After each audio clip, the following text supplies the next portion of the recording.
Passation de pouvoir dans les ministères au lendemain du remaniement. La valse a commencé vendredi matin avec l'arrivée d'Emmanuel Cos au ministère du Logement, en remplacement de Sylvia Pinel.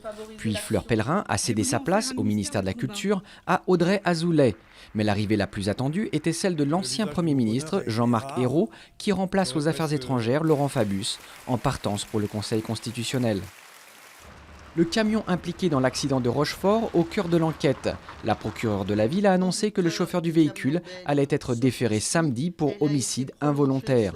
Le jour du drame, la ridelle, située à l'arrière du camion, était restée ouverte, provoquant le cisaillement du car scolaire qui roulait en sens inverse. 6 adolescents ont trouvé la mort dans l'accident.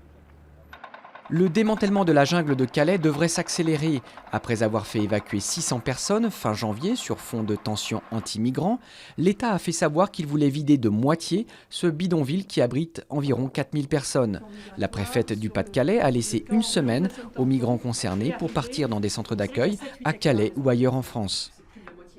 Pas de répit en vue pour l'épidémie de virus Zika. Selon l'OMS, 2 vaccins prometteurs sont en développement, mais les essais à grande échelle ne devraient pas démarrer avant 1 année et demie. En attendant, les habitants des zones infestées doivent continuer à se protéger du mieux possible des moustiques, principal vecteur de transmission du virus, à l'origine de graves malformations du fœtus chez les femmes enceintes. Ces tableaux inquiétants, remplis de créatures terrifiantes, lui ont valu le surnom de peintre du diable. Mais c'est pourtant un hommage que Jérôme Bosch va recevoir à l'occasion des 500 ans de sa mort à travers une exposition à Bois-le-Duc, aux Pays-Bas. Le petit musée de sa ville natale a réussi à convaincre les plus grands musées du monde à prêter leurs œuvres du peintre flamand.